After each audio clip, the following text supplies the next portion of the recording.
In the dying days of 1882, as an early blizzard bore down on Willow Creek, Patricia Harrow handed over $14 for a building the town had condemned. The bakery had sat empty for years, its ovens cracked, its roof sagging. The council called it a death trap, but Patricia, a 31-year-old widow with 2 children, had just wagered her last coin on those cold ovens. As snow fell, the townsfolk whispered grief had driven her mad. What she saw inside that ruin, no one else could see. And when the blizzard buried the town alive, those ovens would either become a sanctuary for 9 families or a tomb for them all. Patricia Harrow had buried her husband 2 winters earlier, left with a 5-year-old daughter and a son still in her arms. The town of Willow Creek had condemned the old bakery after its east wall buckled. Councilmen called it a coffin waiting to collapse. But when she handed over the $14, every cent she owned, Patricia looked past the sagging beams and saw the great brick ovens that still stood at the building's heart. Those ovens had once baked bread for the entire valley. She believed they could hold enough warmth to keep a family alive through the worst winter in memory. No one shared that belief. They would soon. The first person to speak against the purchase was Elias Thorne, the very man who had signed the condemnation order 2 summers before. He was the chairman of the Willow Creek Council, a dry-framed man with a lantern jaw and the kind of thin patience that crumbled quickly when he felt crossed. He had expected the bakery to be torn down by spring, its land sold to a rail concern out of St. Louis. Instead, a widow with 2 small children and $14 had stepped between him and an easy deal. Thorne rode out to the property within the hour. He found Patricia already inside the sagging doorway, examining the great brick ovens with her infant son wrapped against her hip. Her daughter Lily stood close by, clutching a burlap doll.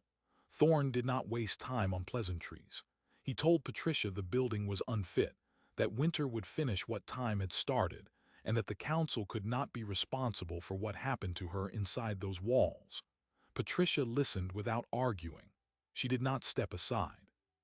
She simply pointed toward the ovens and asked him why the only part of the building still standing after a decade of neglect was the part nobody had bothered to condemn correctly.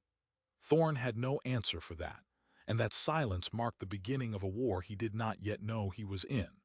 The bakery had not always been a ruin. Before the east wall buckled and the town abandoned hope, the Willow Creek Bakehouse had been the warmest building in the valley. For nearly 20 years, it was run by an immigrant brick mason named August Petrova, who had built the ovens himself using clay he dug from the creek bed and fired with hard birchwood. August understood something most frontier builders did not. Properly laid fire brick, once heated through, could hold temperature for nearly 18 hours even without fresh fuel.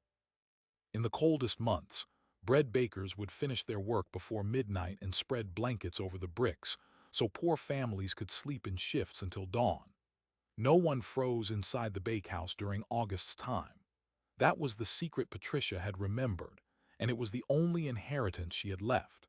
Her husband Samuel had been a trapper and sometimes surveyor who died of pneumonia after a late-season expedition into the northern range.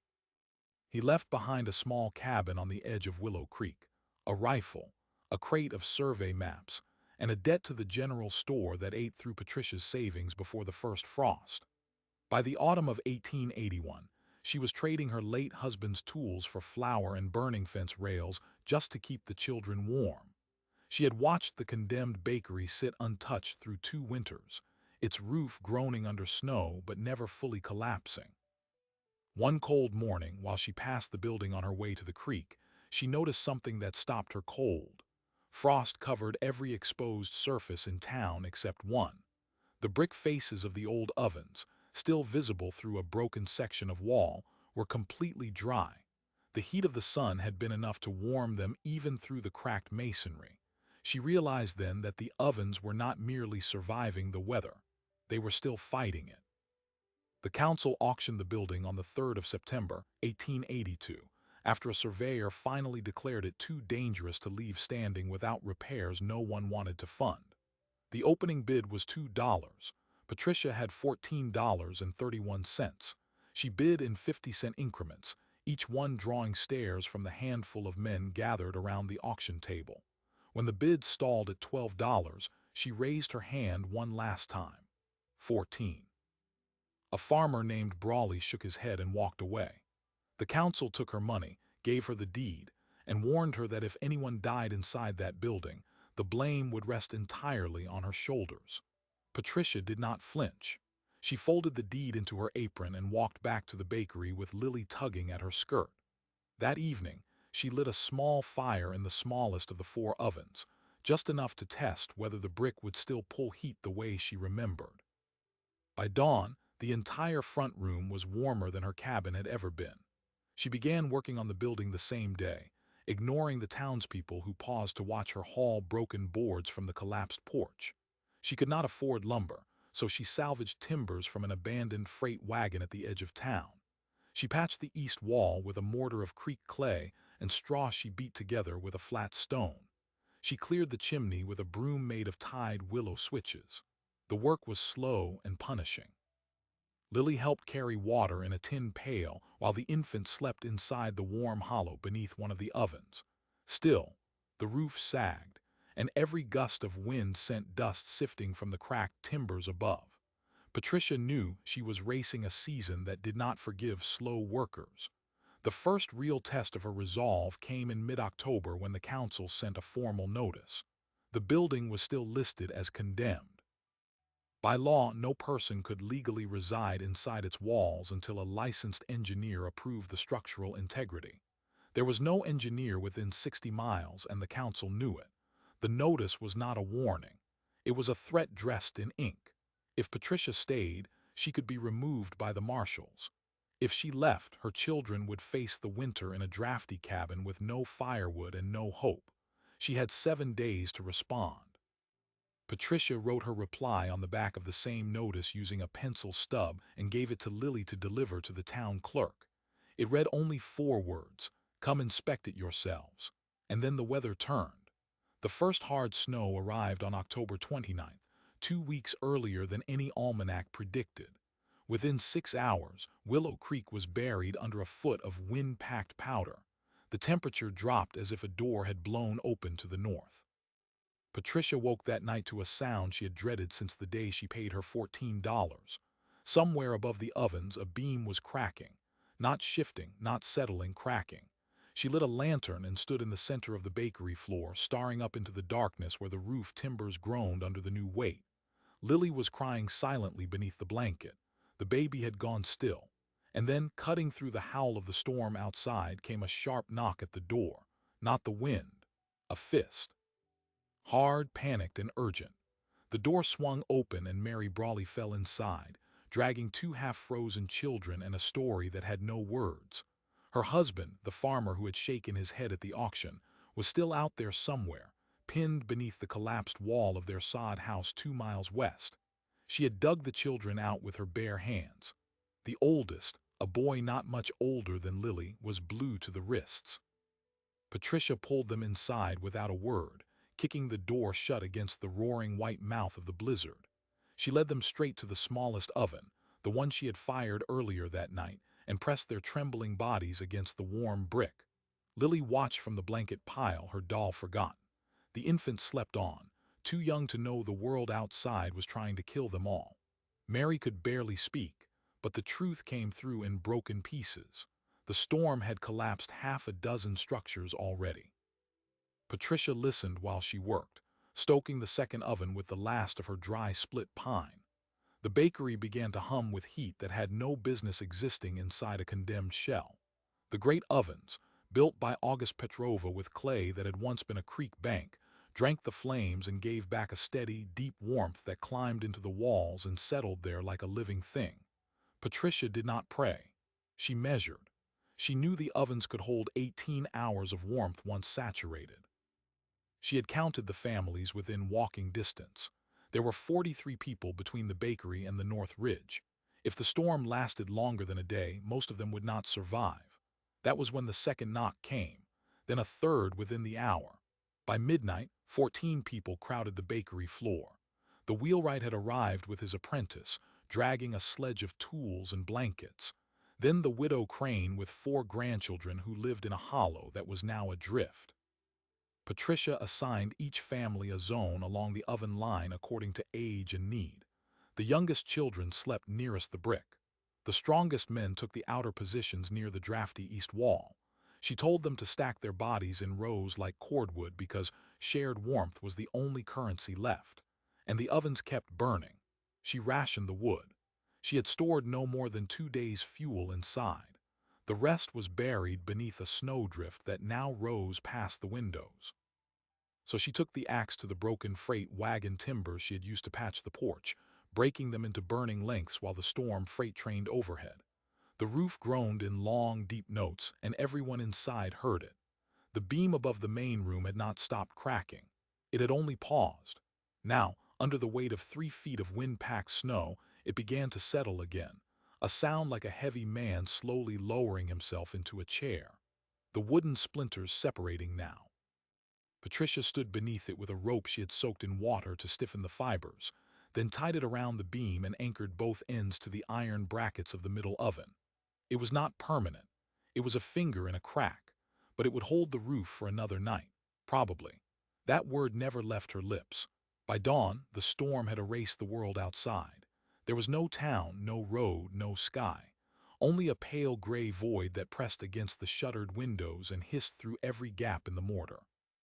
The snow had drifted so high against the east wall that the broken section was now sealed by a frozen white buttress.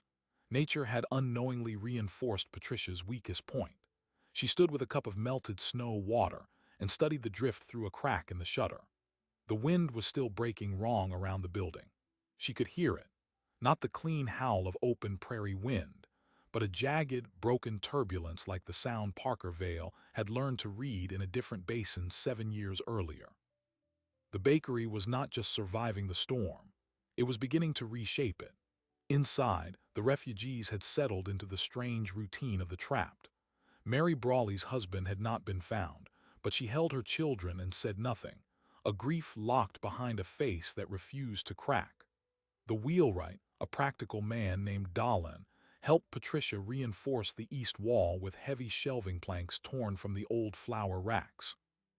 Lily moved among the families, offering her doll to crying children who did not know her name but understood the gesture. The baby slept in the hollow beneath the largest oven, guarded by the widow Crane's granddaughters as if he were their own. There was something forming in that wrecked building that Patricia had not expected: order. Then, late in the afternoon on the second day, a new sound cut through the storm. Not the wind. Hooves. A horse screaming in the drift.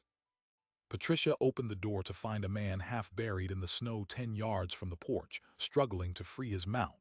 It was Marshall Cole, the town's lone lawman. He had been dispatched by Chairman Thorne before the storm sealed the roads, carrying a warrant to remove Patricia Harrow from the condemned property by force if necessary. He had been riding for 30 hours. His lips were cracked, his fingers too stiff to grip the reins. Patricia and Dahlin dragged him inside. The warrant was still tucked in his coat, frozen into a stiff curl of paper that he did not reach for. He looked around the bakery at the rows of warming bodies, the sleeping children, the glowing ovens. Then he looked at Patricia. "Ma'am," he said, "that paper don't mean nothing in this weather." She gave him a cup of hot water and a place near the middle oven. He did not mention the warrant again. But across town, or what had been town, Elias Thorne was not finished. He had received no word of the marshal's success or failure. He sat in his own sturdy house, built with proper timber and a stone foundation, watching his fire consume wood he could afford, and considered the widow an active threat to his authority. The rail company from St. Louis had sent a second letter, pressing for the land. Thorne had promised the plot would be cleared before the thaw. If a condemned bakery full of desperate squatters was allowed to stand through the winter, the deal would collapse. He did not yet know that his own daughter was among the missing, one of the families Patricia was fighting to save. Clara Thorne had married a surveyor named John Reeve the previous spring, against her father's wishes. They lived in a small frame house on the North Ridge where the wind hit first.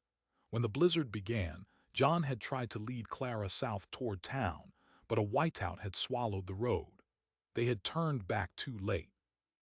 Now they were lost in the open, with John barely conscious and Clara dragging him by the arm through drifts that reached her thighs. She had no idea where she was going. She only walked downhill, because downhill meant creek, and creek meant the old bakery. The same bakery her father had spent years trying to destroy. That night, the numbers inside the bakery swelled to 27. 3 more families had fought their way through the storm, following the faint orange glow of the oven vents that leaked light like a landmark in the void. Patricia had no more dry wood. She sent Dahlan and the marshal to break apart the last standing section of the porch, then the doorframe of the goat shed that had collapsed years earlier. The ovens accepted everything.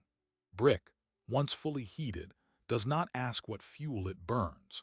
Patricia calculated that they could stretch the warmth until the following afternoon. After that, the temperature inside would fall below zero. She did not share that calculation aloud. She climbed onto a crate and examined the rope binding the cracked beam. The fibers had held, but the beam had shifted again another quarter-inch. The east wall, sealed by the storm's own drift, was now carrying the weight of the entire roof on a patch of ice-hardened clay mortar and one heavy shelf plank.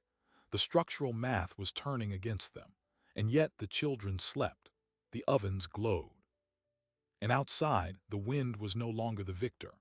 Marshal Cole, who had come to evict her, spent the third morning shoveling a trench from the bakery door toward the buried woodpile, searching for any length of burnable timber.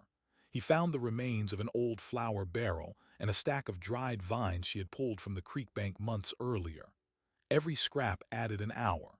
He returned with frostbitten cheeks and told Patricia something she already suspected. The storm was not letting up.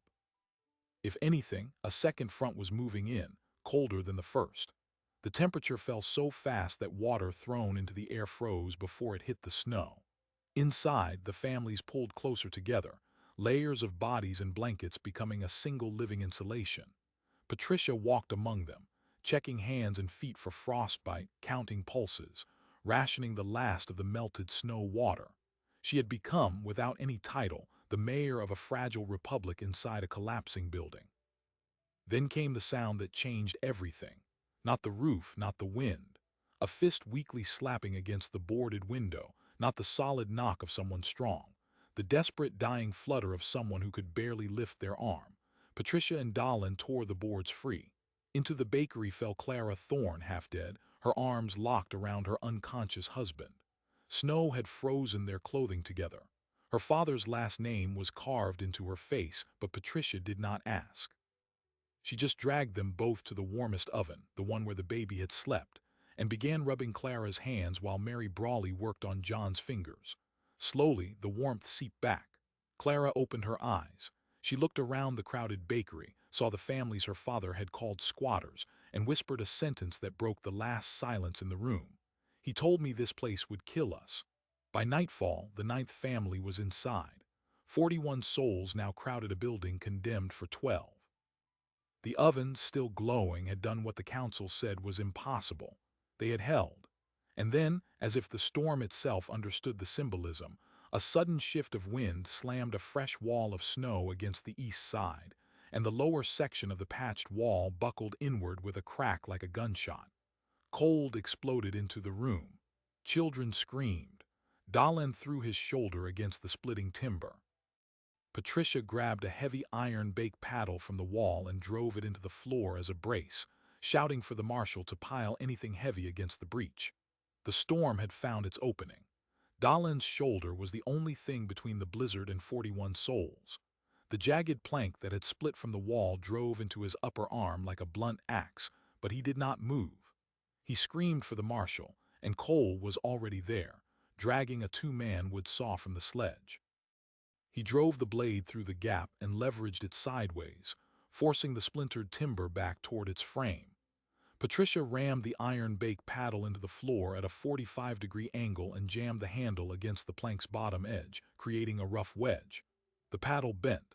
It held. Outside, the wind clawed through the opening like a live thing, sheeting snow across the floor and dropping the temperature so fast that breath turned to frost in the air. Mary Brawley threw her own body against the wall, her children forgotten behind her, pressing her back to the cold wood while the wheelwright's apprentice lashed a rope around the nearest oven brace and anchored the failing section. The rope cut into the wet mortar, spraying clay dust, but the wall stopped moving. Patricia counted. The east wall had bowed inward at least 4 inches. The beam above it, the same beam that had grown through 2 nights, now showed a visible crack along its grain, dark and splintered like a lightning scar. She could feel the weight of 10 tons of snow pressing down through that single point.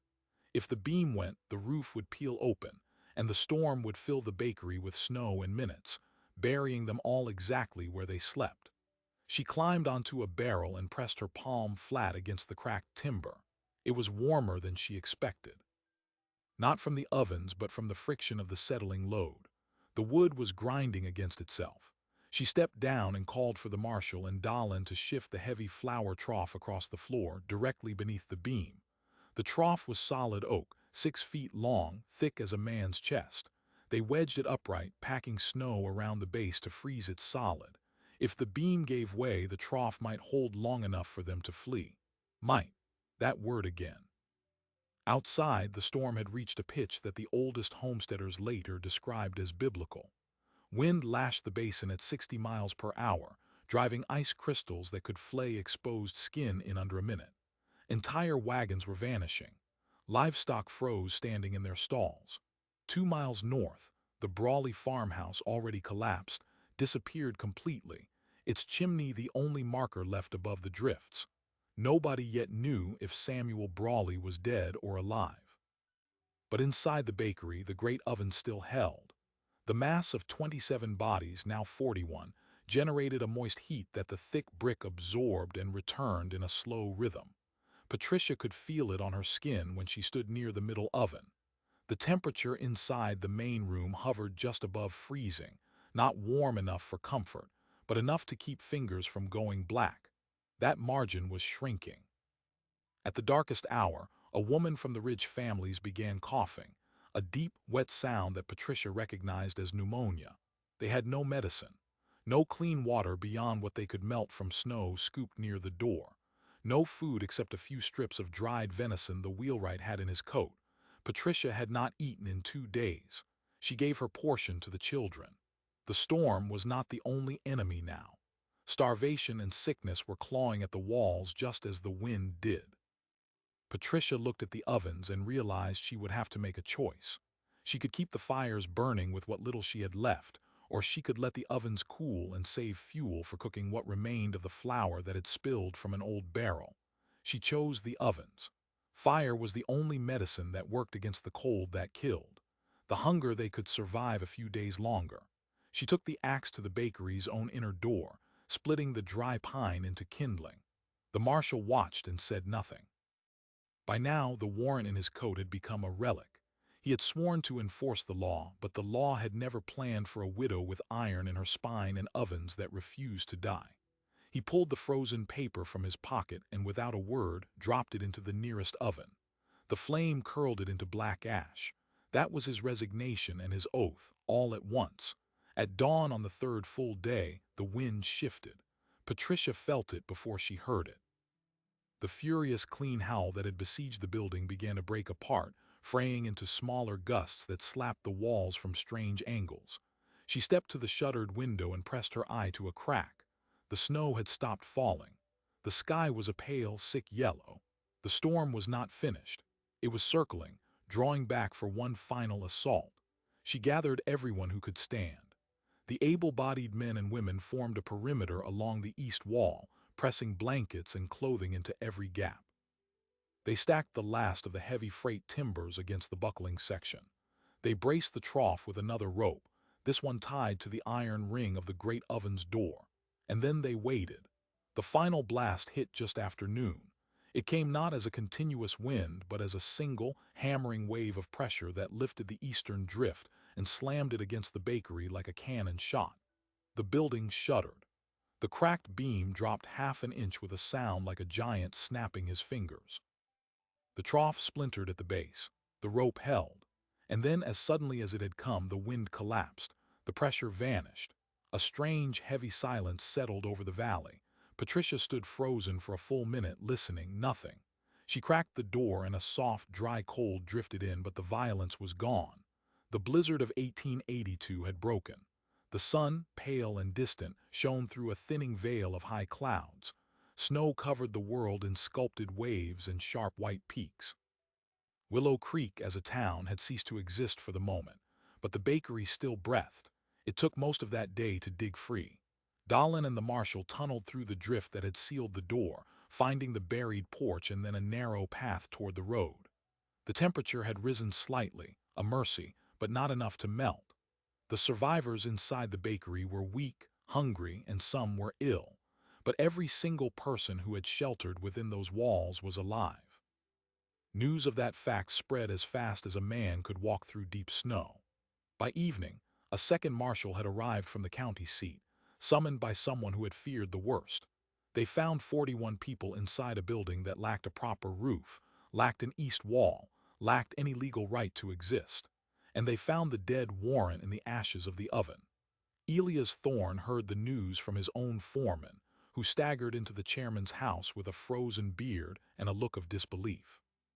The bakery had not collapsed, it had stood, and among the saved was Clara Thorne, his daughter, who had crawled there through the storm and who now refused to leave the side of the widow her father had tried to destroy. Thorne sat in his chair for a long time, the fire crackling at his feet, and said nothing. Then he pulled on his coat and walked to the bakery himself. He stood at the edge of the clearing that had been the porch. Through the broken wall, he could see the rows of families still huddled near the warm ovens. He saw Clara wrapped in a blanket, her husband conscious and drinking melted snow from a tin cup. He saw the bent iron paddle, the splintered trough, the rope still straining against the beam. And he saw Patricia, her dress stained with clay and soot, Lily holding one hand and the infant slung against her chest. She looked at him without anger. That was the worst part. You tried to bury us, she said. His jaw tightened. But the storm built us a fortress.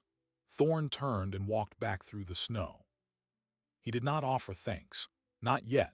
But he also did not tell the marshal to clear the building. For the first time in his life, Chairman Elias Thorne had no words. 3 days later, as the roads were cut and the town began digging out, the Willow Creek Council convened an emergency session. The bakery was still officially condemned. The rail company from St. Louis was pressing harder than ever, threatening to withdraw their offer if the land wasn't cleared within the month. Thorne sat at the head of the table, his face gray and unreadable. The other councilmen argued among themselves, some insisting the law be upheld, others pointing to the 41 survivors whose votes they would need in the spring election. Then the door opened and Clara Thorne walked in, still pale from her ordeal, her arm linked with Mary Brawley's. Behind them came the wheelwright, the marshal, and a dozen other survivors who had no title but who now carried a heavy and undeniable authority. They filled the hearing room with their presence and the argument stopped. Clara addressed her father in a voice that carried no anger, only sorrow. This woman saved my life with $14 and a pile of old bricks. You tried to tear it down for money you never earned. She turned to the council. You owe her more than an apology. You owe her the building. A motion was tabled.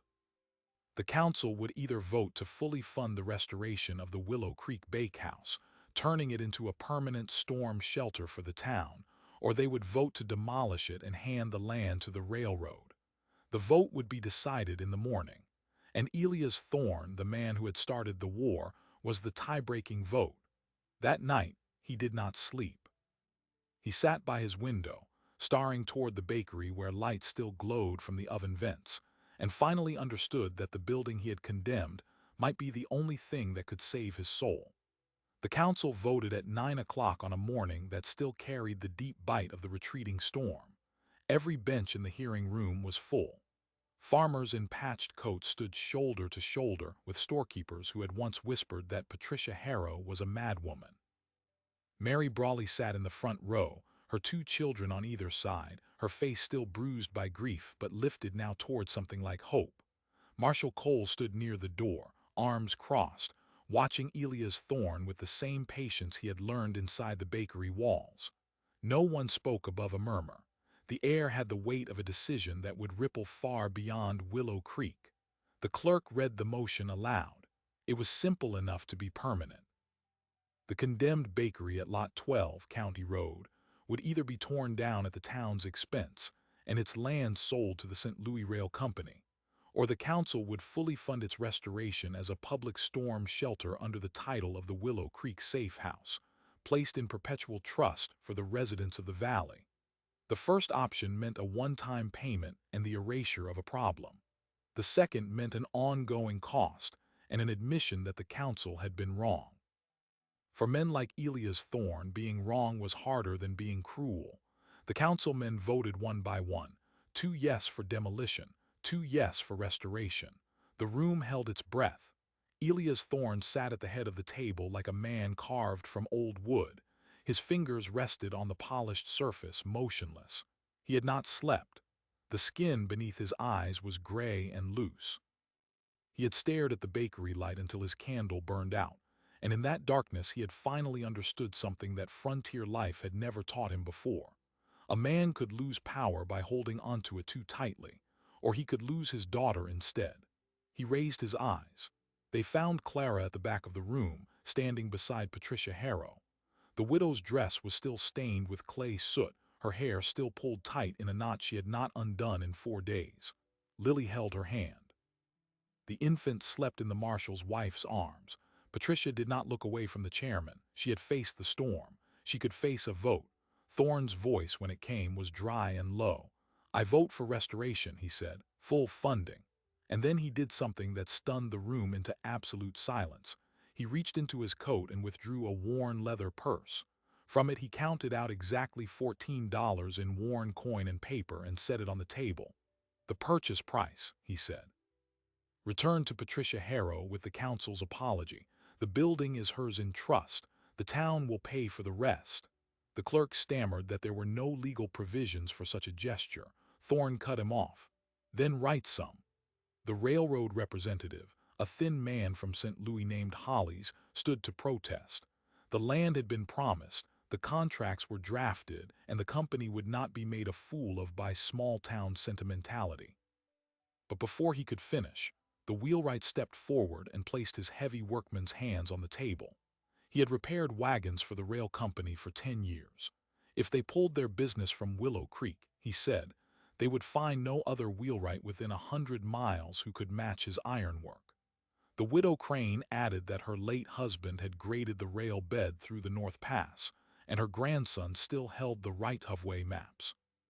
One by one, the families Patricia had saved laid their claims at the feet of Chairman Thorne and the rail man from the city, until Holly sat down, folded his papers, and said nothing more. The vote was recorded. The deed was amended. The condemned bakery was now the Willow Creek Safe House, funded by the public coffers of the town that had tried to kill it. Spring came to the valley with a roar of meltwater. The great drift that had sealed the east wall shrank into a dark channel that ran toward the creek, carrying silt and splinters. As soon as the ground thawed, Dahlin and the marshal began stripping the ruined timbers from the outside.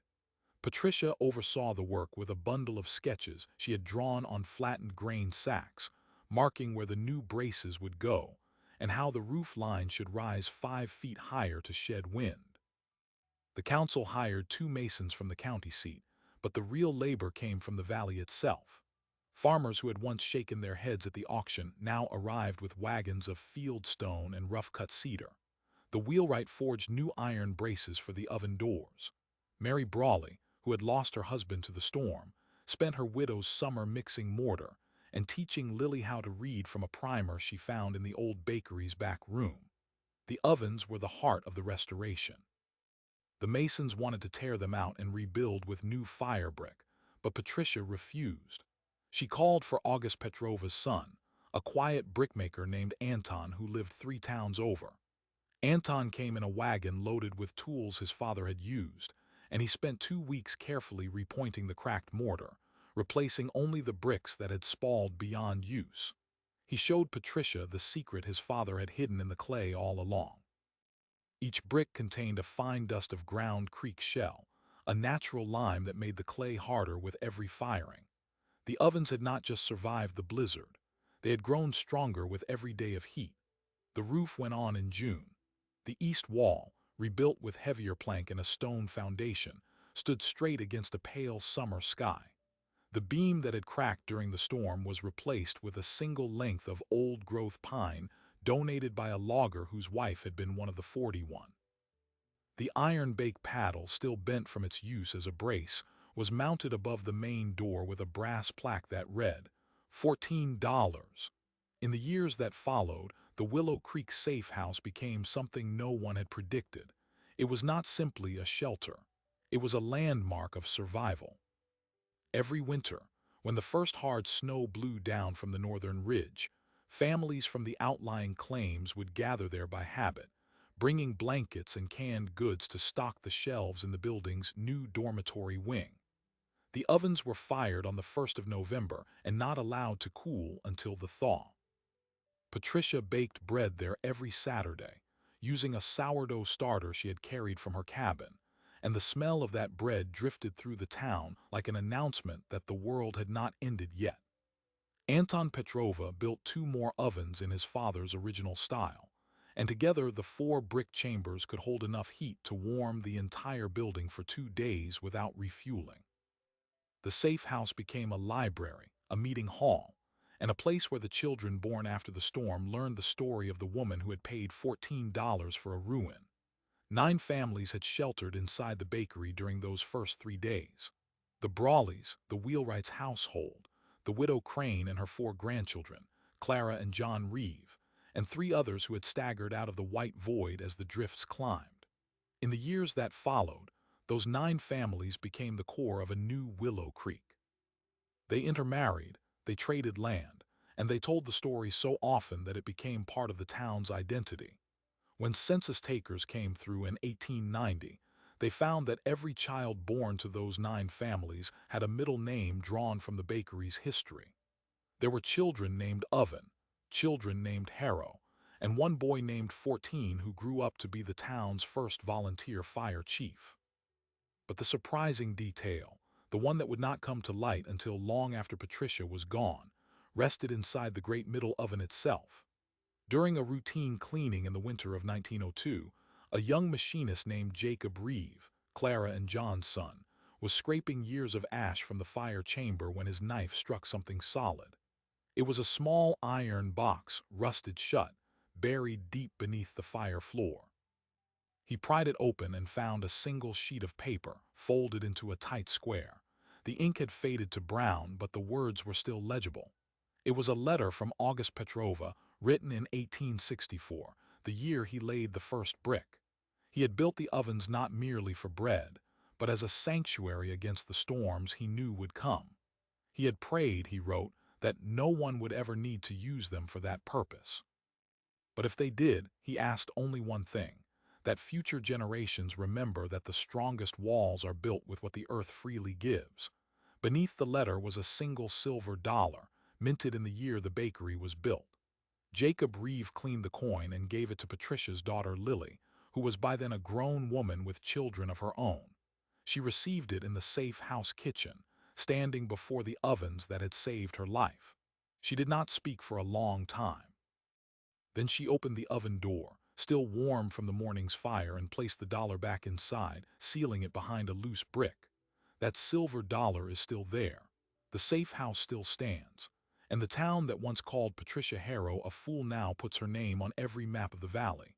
The council's funding, paid out over the decades, rebuilt the roof twice, added the dormitory, and insured the ovens against every winter that followed. The railroad never did buy the land. They built their spur line a mile south instead, and the town grew along the new road, leaving the safe house on its original lot like a root that held the whole place in place. Sometimes the greatest victories are not the ones that defeat an enemy, but the ones that transform an enemy into a guardian. Patricia Harrow did not fight the storm. She did not fight the council. She simply lit a fire and let the warmth do the rest. Patricia Harrow never asked to be a legend. She never gave speeches or demanded justice from men who had already decided she did not deserve it. She simply looked at a ruin, saw the heat still sleeping in old brick, and placed her last $14 on a table, not as a gamble, as a certainty that no one else could afford to share. The storm raged, the council threatened, the roof cracked, and still the ovens held. Not because they were blessed or lucky, but because a brick mason named August Petrova had once understood that the earth itself, properly shaped, could outlast any wind. That is the thread that runs beneath this story, the quiet truth that gets buried under the drama of blizzards and council votes. Patricia did not invent anything new. She remembered something old, something the town had forgotten while it was busy chasing railroad money and writing condemnation orders. The strongest defenses are often the ones that look like nothing at all. A ring of saplings around a cabin, a wall of clay and shell dust, a woman with $14 and a memory of warmth. The 9 families who slept beside those ovens went on to shape Willow Creek for generations. Their children married, their grandchildren built businesses, and the safe house became the center of a community that never again let winter catch it unprepared. Every time the wind howled down from the northern ridge, the ovens were fired, and the smell of baking bread drifted through the streets like a quiet announcement that the town had learned its lesson. But here is the lingering question. Was Patricia Harrow extraordinary, or was she simply one of the few people willing to see what was already there? The bakery was visible to everyone in Willow Creek. The ovens had sat empty in plain sight for 2 winters. The council saw a liability. The railroad saw land. Patricia saw heat that could outlast a blizzard. The difference was not intelligence. It was attention. It was the willingness to look past the condemnation and the rot and recognize that the most valuable things are often the ones that have already been written off. What would have happened if she had listened to the warnings? If she had stayed in her cabin, burned her fence rails, and hoped the storm passed quickly? 41 souls would have faced that blizzard with no shelter, and many of them would not have survived. The town would have taken the railroad money, torn down the bakery, and never known that it had destroyed the very thing that could have saved it. That narrow margin between catastrophe and miracle was measured in $14 and a stubborn refusal to believe the experts. The mark of a truly viral story is not just that it surprises you. It is that it leaves you looking at the world a little differently. The next time you pass a condemned building or hear a story about something someone else has given up on, you might wonder what value is hiding inside it. You might ask yourself what August Petrova knew or what Patricia Harrow saw, because the frontier was full of people like her. Most of them are forgotten, but their choices shaped the lives of everyone who came after. If you want to hear more stories about the forgotten figures who turned small decisions into impossible survivals, subscribe now and join us for the next chapter. Thank you for watching.